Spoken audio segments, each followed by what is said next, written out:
My name is Adam Ross Nelson. My pronouns are primarily he, him, and his in work settings and with family, he, him, and his. In other settings with friends, I am open to any pronouns. So if I were to ask you this question, this is a question for the chat. If I were to ask you this question, what is the meaning of life? What comes to your mind? What comes to your mind? Oh, okay. Now I'm on the spot here. Define life. That's wasn't anticipating that. You threw me a curveball. 42 is a really good suggestion for those Hitchhiker's Guide to the Galaxy fans. Let's see here. Making your own meaning. Ooh, a reference to Camus. Okay, that's good too. My definition of life is we live for nothing if not to make life better for others. And this has been my definition of life for a long time. Ever since college, I remember coming up with this turn of phrase myself in college, and it's been one of my guiding principles for most of my life.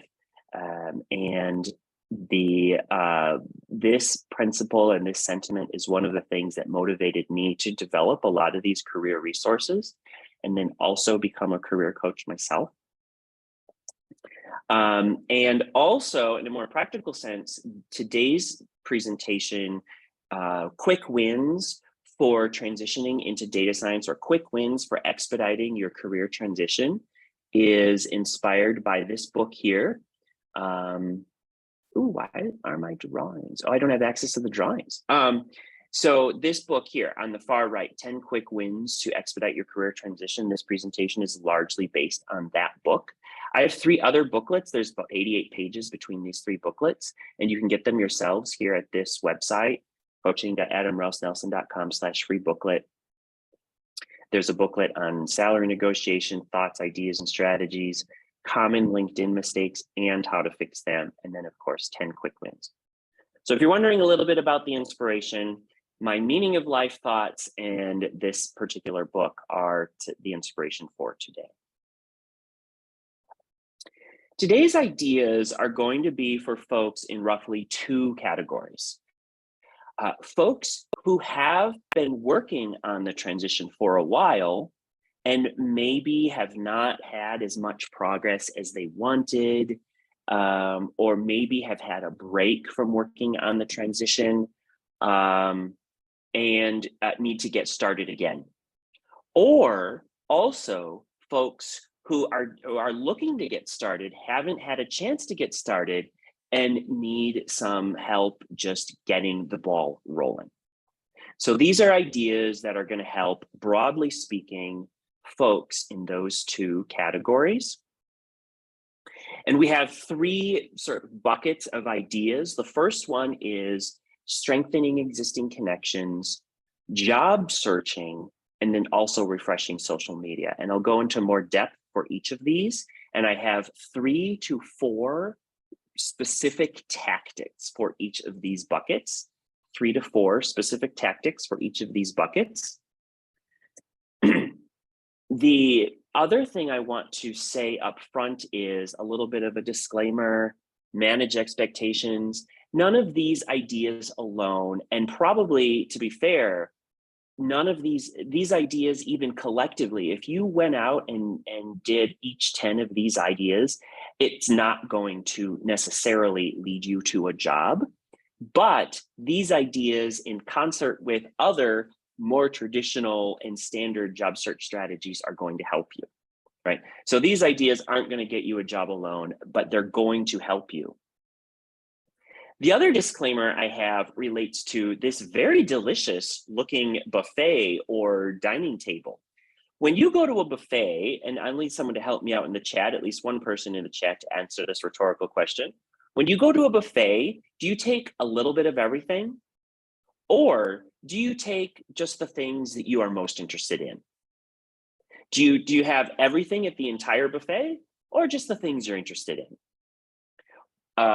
Eric's in the chat saying the things that you're most interested in. So I'm giving you a handful an extensive, and I see some people agreeing in the chat as well, I'm giving you an extensive handful list of 10 items, 10 ideas. And there's some folks who have different ideas as well. Maybe some people take a little bit of everything. And you could do that here too. You decide your strategy. Are you going to pick 2 or 3 of these items that you think will work for you? Or are you going to try a little bit of all of them? Either strategy is going to be good. Either strategy is going to work. So I say either strategy is going to work. My advice is for you to choose the quick wins that resonates for you, implement those, and skip over the ones that don't resonate for you. So we're just keeping it simple here. The other main disclaimer I have, I made room for a bigger bubble down here. The other main disclaimer I have is this is not a presentation on professionalism. I'm not going to sit in front of you and waste your valuable time by saying, be professional. That's not what this presentation is about. I'd also like to call out the oppressive notions of professionalism. Professionalism is often used as a way for dominant identities to police not dominant identities. And so we're not wasting our time today with counterproductive, outdated notions of professionalism. That's not what this presentation is about. So wait, let me go to the next one here. Oh, actually, we're ready to start jumping in. Okay, so the very first item I have, this is the very first quick win, reconnect with early bosses. Now, this one is especially effective for established professionals who are a little bit later in their career. And this is a really, really, really, really powerful way to get some new traction or a new sense of direction in your job search. Former bosses are uniquely positioned to give you valuable input that you can use for your future. So because think about that. They once hired you, you once worked for them, they potentially did performance reviews, and they know your strengths and they know your weaknesses. With that background knowledge, their input and their insights can be invaluable for you.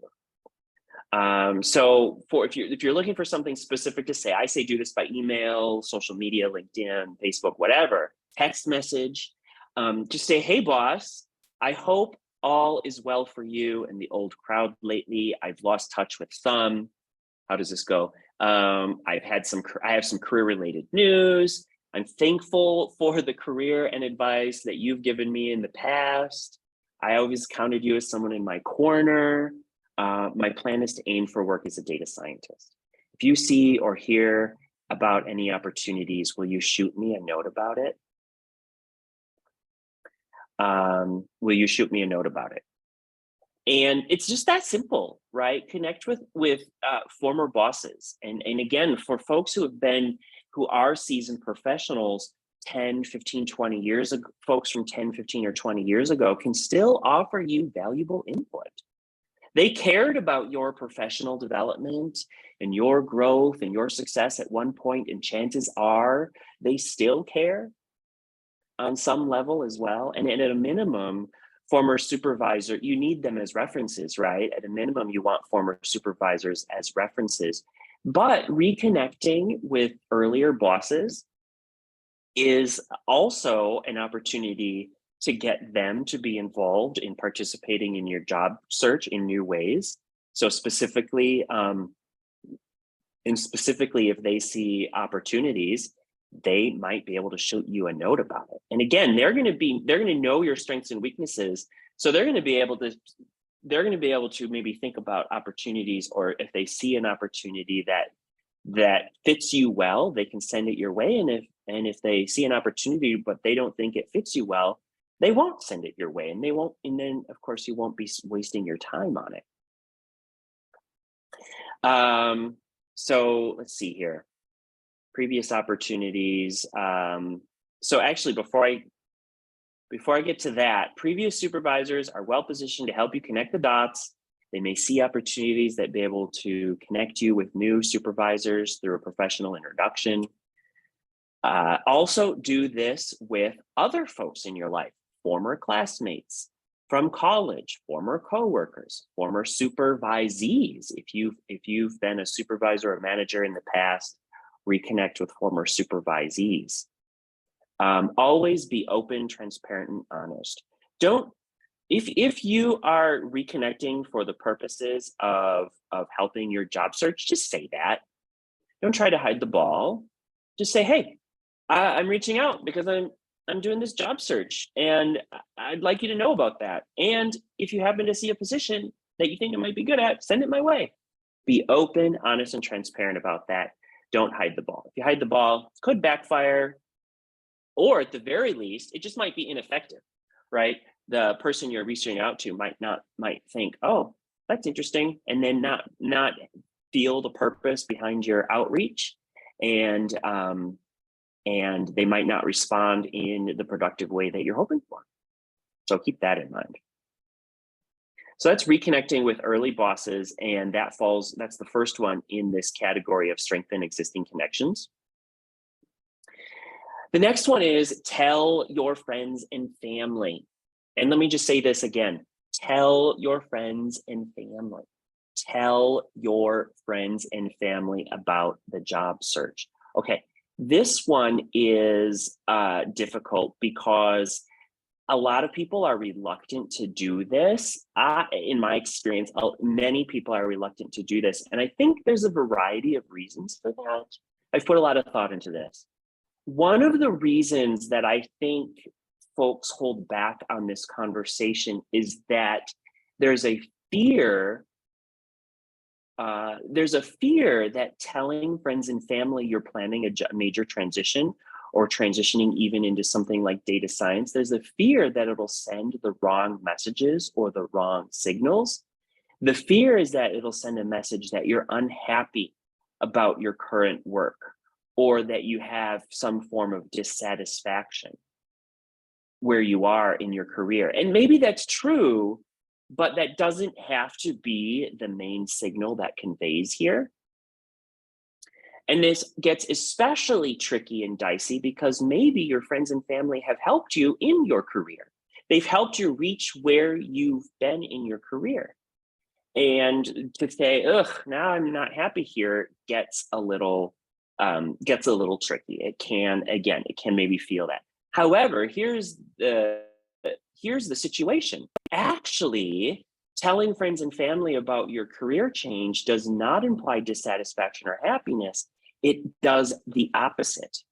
It conveys your gratitude towards their previous support.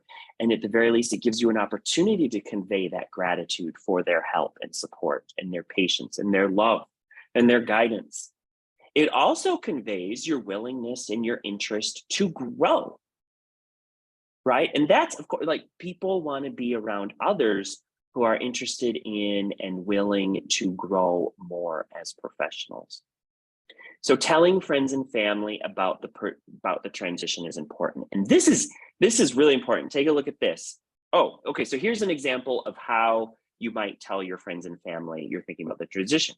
I'm getting ready to change my job. I'm aiming for work as a data scientist. If you see or hear about opportunities, send them my way. Send me a note. And most importantly, if your friends and family do not know about your transition, they can't help you with your transition. It's as simple as that. They don't know about your transition. They can't help you with your transition. It's just plain black and white that way. So number 2 on strengthening existing connections is tell your friends and family about the transition. This one I love, love, love, love, love. If you're a Twitter user like I am, you might consider giving Joel a follow. Joel, his name is Human Headhunter. His handle is on Twitter is Human Headhunter. And he says this, career hack, responding to recruiters even when you don't want the job. Now, not everybody has received emails or messages from recruiters, but some people have. So if you're later in your career, chances are you've heard from at least one recruiter by email or LinkedIn. and maybe many. So this involves here, let me just give you a step-by-step on this. So let's make sure I'm in the right spot. Yeah, let me give you a step-by-step on this. So first, start by searching your message history on social media and all of your email accounts. Look for messages from recruiters. 2, list the results of your search, and I recommend making a list on another sheet of paper or like a spreadsheet. And on the chance that your list is really short, maybe your list is less than 5, or you just didn't find anybody, consider asking 1 or 2 trusted colleagues with similar backgrounds to search their message histories from recruiters, and then add those recruiters to your list of recruiters that you're going to contact. And then contact the recruiters. It doesn't matter how long ago the recruiter contacted you. It could have been 5, 10 years ago. Start introducing yourself, reminding the recruiter that they reached out to you once before about an open position. And there's no need, you don't have to make excuses. There's no need to say, oh, I'm sorry I didn't write you back, or I'm sorry it's been so long. Just open the conversation again. They're recruiters, they are in this business. They'll be glad to hear from you. And again, open, honest, and transparent, get straight to the point. Explain that you're interested in transitioning into a new role, describe that role, and then ask if you could speak with them about any openings that any of their clients might have. Wait for a response, speak to the recruiter accordingly. If you get no response, or you get a response in the negative, there's an additional strategy you can try here. Ask the recruiter if they can connect you with other recruiters who may have clients with openings in your target area of work. So just ask, say, hey, okay, great, I understand. Doesn't sound like you're currently looking to fill any positions in data science. Do you know any other recruiters who you could connect me with? They might be looking to fill data science positions. And again, don't get disheartened if you get no response or the response is negative. At the very least, you're now going to be back on their mind for any future openings that they might see. Here's how that message might look. Hi, I'm reviewing previous messages and I found this note from you. It looks like you were recruiting for a position a while back and thought I might be a good fit for it. Today, I'm writing to share that I plan a career transition. I'm planning to work as a data scientist. If you or any other recruiters you know are recruiting data scientists, could we chat? Keep in mind, if this isn't an opportune time, if I don't hear from you, I may reach out again with other similar updates. I love the conversations in the chat right now. A lot of folks are saying, I hear about recruiters all of the time, constant emails from recruiters. Okay, there's a note here about potential scams. Some recruiters are potential scams, yes. And it's pretty easy to it's pretty easy to investigate a recruiter. If a recruiter is someone that makes sense for you to be in touch with, they are going to have professional credentials online in a professional way. Either if it's not via social media, it may even be at the firm or organization they work for on that website, on that corporate website. And then there's a note here. I missed a note from earlier talking about friends and family, some agreement with the idea of sharing about your transition with friends and family as well. So thank you for the comments in the chat. I'm going to do a better job of watching comments in the chat and speaking about those out loud so folks can have the benefit of the wisdom in the chat as well. Okay, so we're still on strengthening existing connections, chatting with recruiters. If a recruiter was interested in you once in the past, they are likely going to be interested in you again. Past behavior is often a prediction of future behavior, right? Okay, now let's go to job searches. This is the second major bucket of wins or quick wins or ideas, job searches.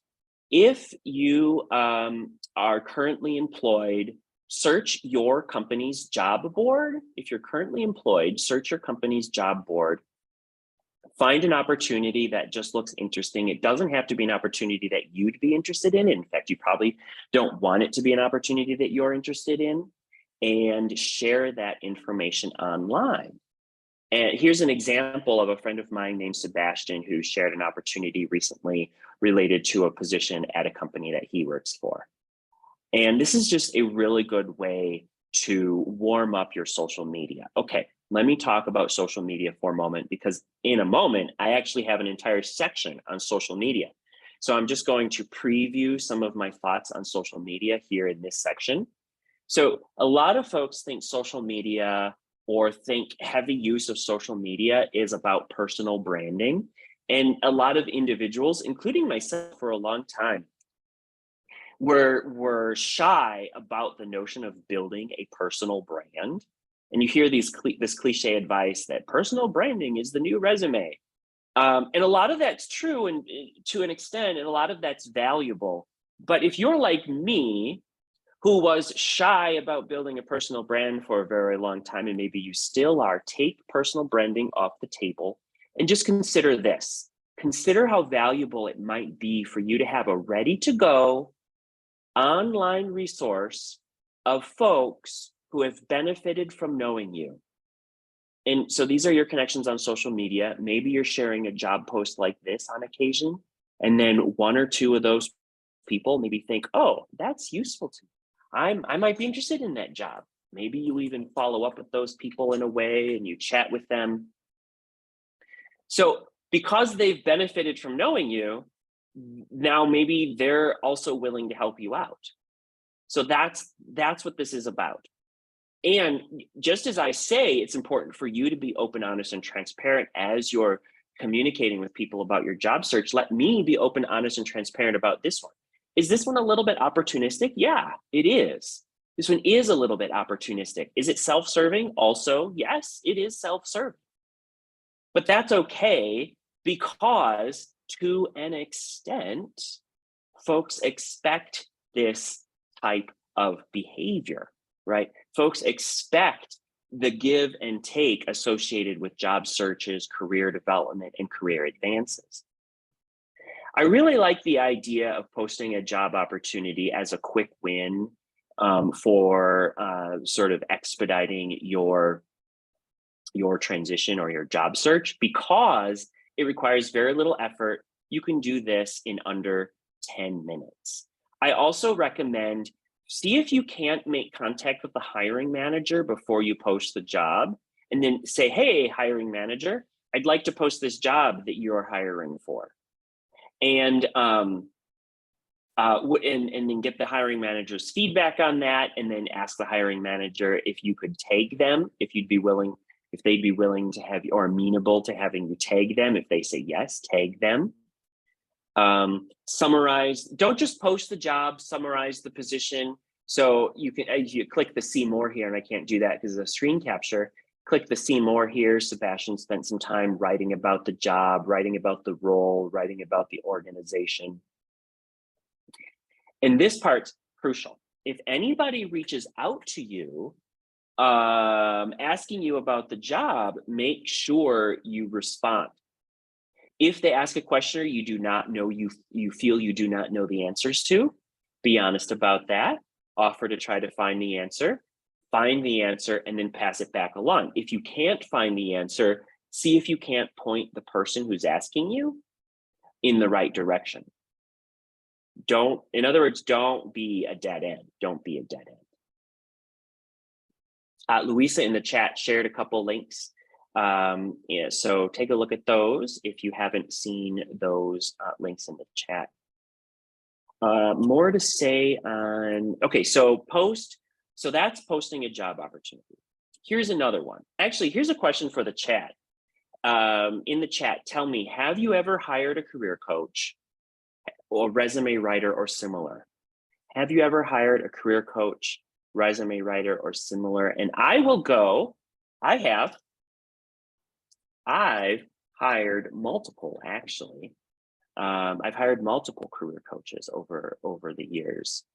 Talked with one about 2 hours ago. Thumbs up. Good, I'm glad on that. I'm seeing a no. I'm seeing another no. I'm seeing not hired, but have talked with a few. Okay, here's the next one. Do a career consultation. A lot of career coaches will do free or very low cost career consultations. I do free consultations. I'll help people out for free a little bit here and there. Now, here's the catch. Here's the catch. Make sure you spend, for your sake and for the coach's sake, make sure you find one who can work well with you and your background. So for example, I primarily work with folks who are mid and late career professionals. So I'm usually working with folks who are in their 30s, maybe 40s, maybe even later in their career. Many of the folks that I work with have children. They're married or sometimes divorced, and sometimes remarried.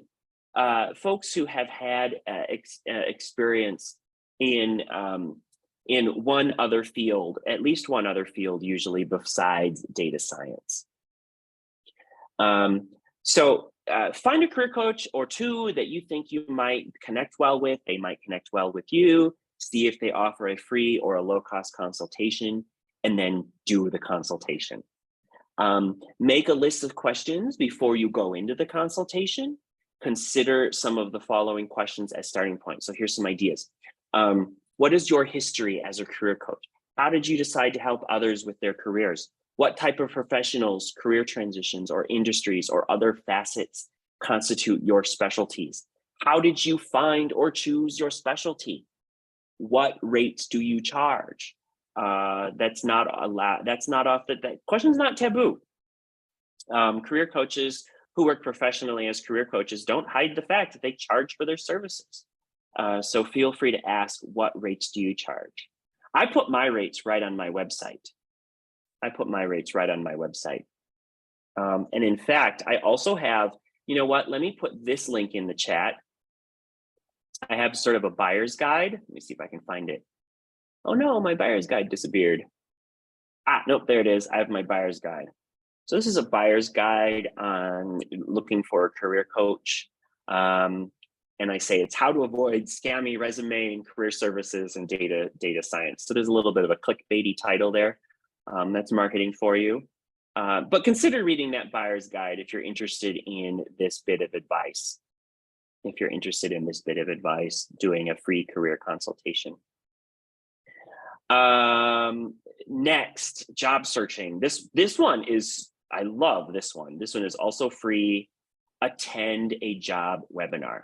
Okay, so a lot of organizations who do a lot, especially big organizations who do a lot of recruiting, have a really high volume of recruiting, will do webinars. They'll do show and tells about what it's like to work for their company, what it's like to apply for their company, the things they're looking for in their resumes.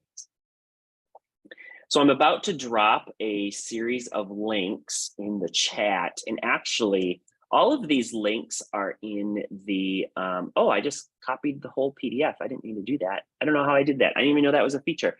In the chat is a one-page PDF. I think it's just one page PDF of some links where you can go to get events that will list out specific job webinars. The federal government in particular is really good at doing these webinars.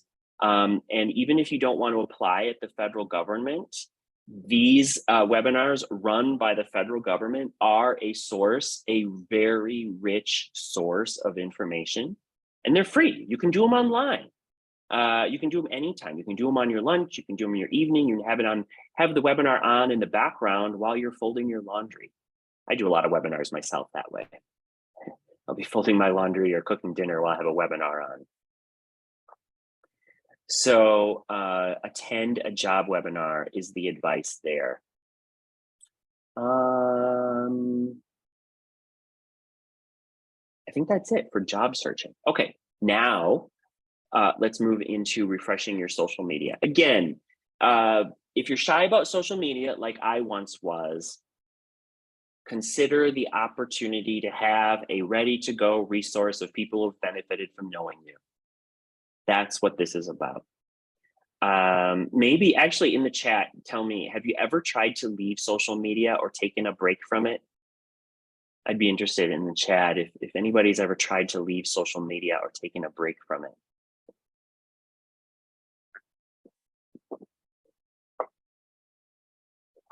Yeah, I see a couple people.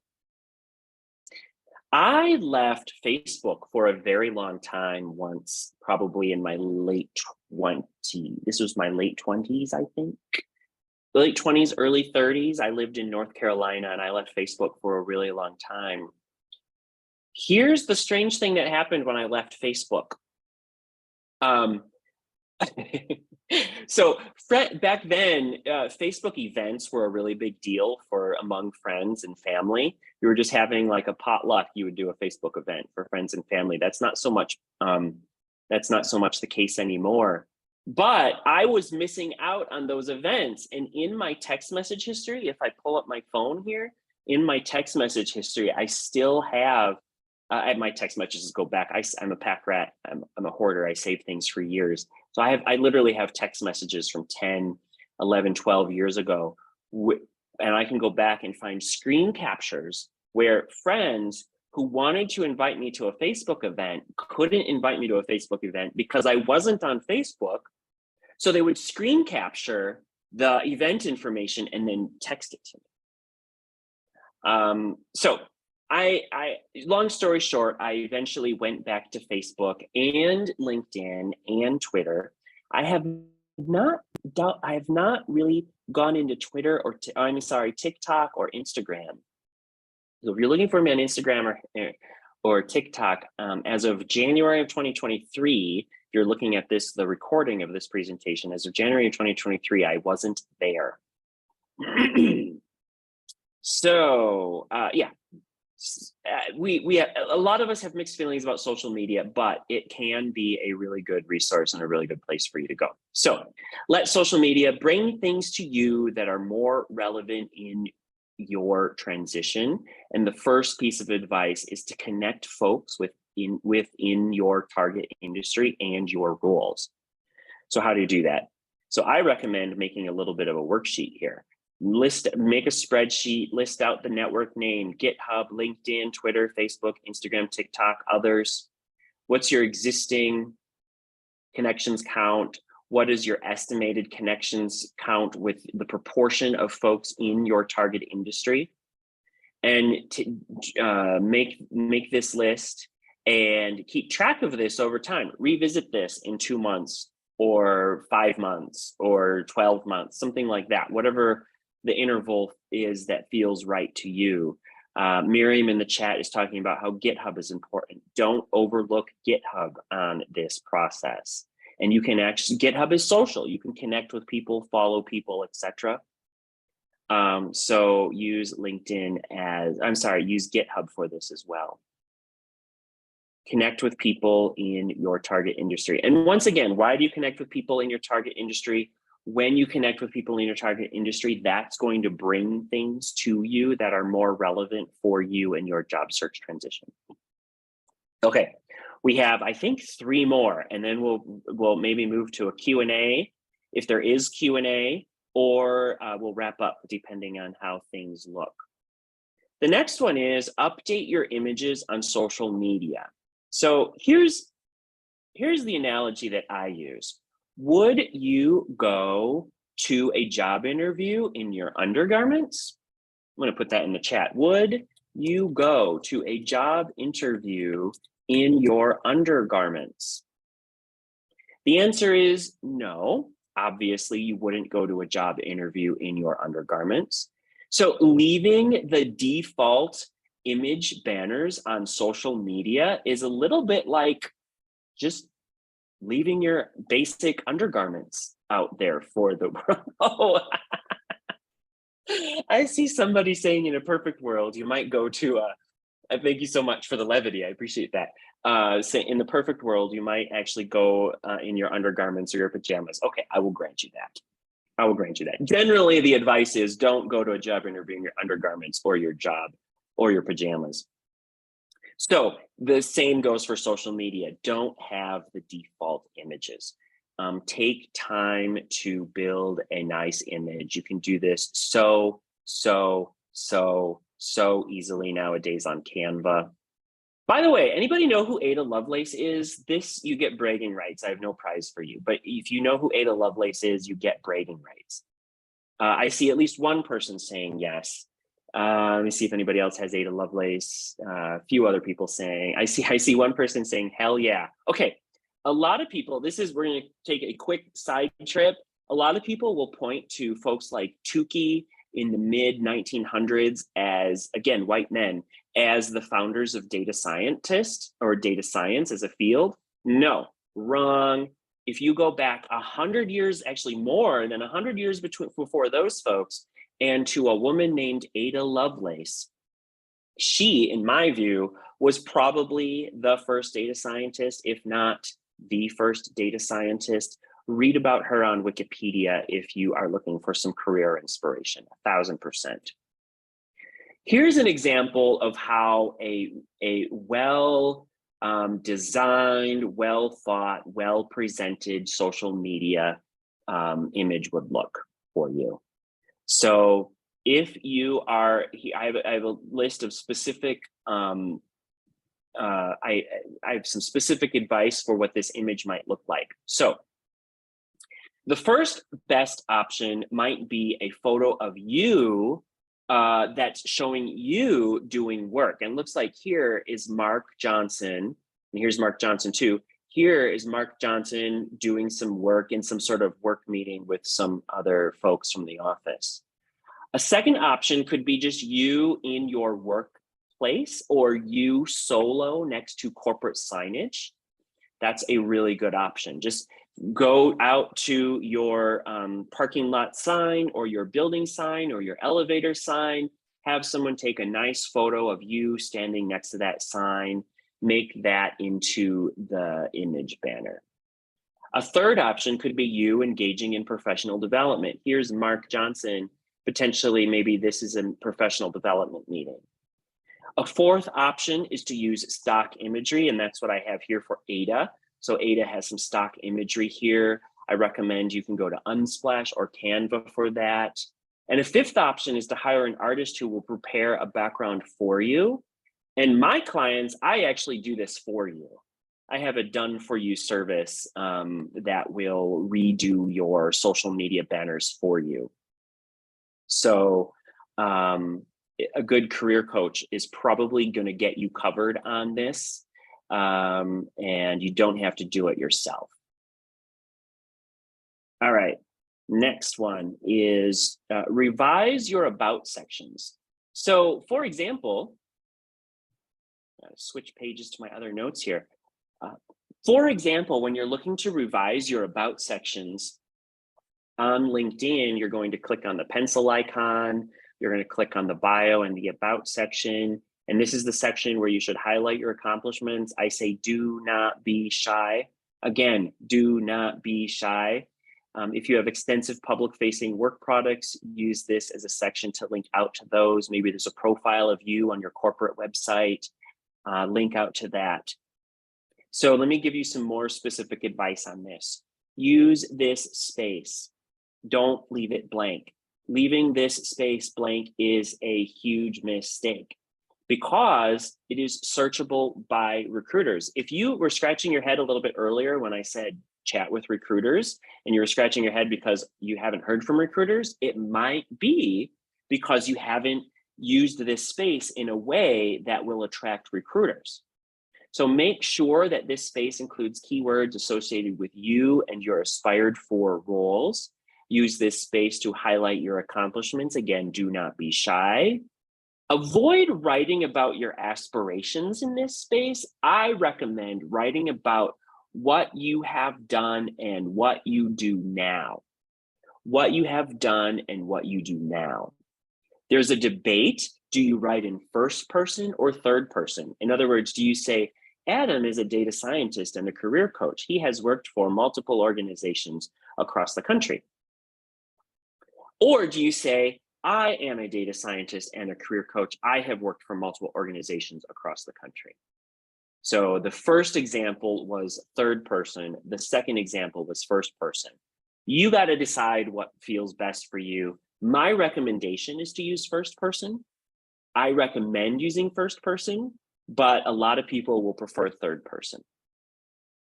And you can decide. That's the beauty of this. You can decide. Okay, that is, make sure you revise your about section. And actually, for a lot of people, I can say have an about section, because some people don't even have the about section. I think this is my this is my last. This is my very last. This is the 10th item. Create professional. Ooh, I wanted to take professional out. I'm on a mission to sort of defeat the notions of professionalism, because a lot of our notions of professionalism are really outdated and oppressive, as I talked about at the top of the presentation. So I have a revision on this slide. I say create work-related email addresses. Create work-related email addresses instead of fun, social, or personal. So instead of Surf's Up 99 or Chess Champ 123 or Chicago Kid 02 or Artistic Whiz 4, try Veneta.pro, David.data, David.ux, or Paula says hi. Those are going to be a much better way to go. I see some folks saying you have to leave soon, and that is okay. If you have to leave, not a worry. Please be in touch. One of the best ways to reach me is going to be adam@adamrossnelson.com. adam@adamrossnelson.com, or connect with me via LinkedIn. I am very accessible at both. LinkedIn or email work very, very, very well. Let's see here. Create professional email addresses. And then the final bonus tip I'll have for you is claim a custom URL. If you have not already claimed a custom URL on LinkedIn, Twitter, well, Twitter, you automatically have one. That's the way Twitter works. But LinkedIn doesn't automatically give you a custom URL, and neither does Facebook, I don't believe. Maybe Facebook has updated it. But anyway, claim a custom URL. Again, claiming a custom URL shows that you care about the user experience. If you haven't claimed a custom URL, just the generic URL for your social media profiles is a little bit just like going to a job interview in pajamas again. So there it is. There's the 3 big ideas. We were talking about strengthening your existing connections, some specific ideas on job searching, and then also some specific ideas on the on refreshing your social media.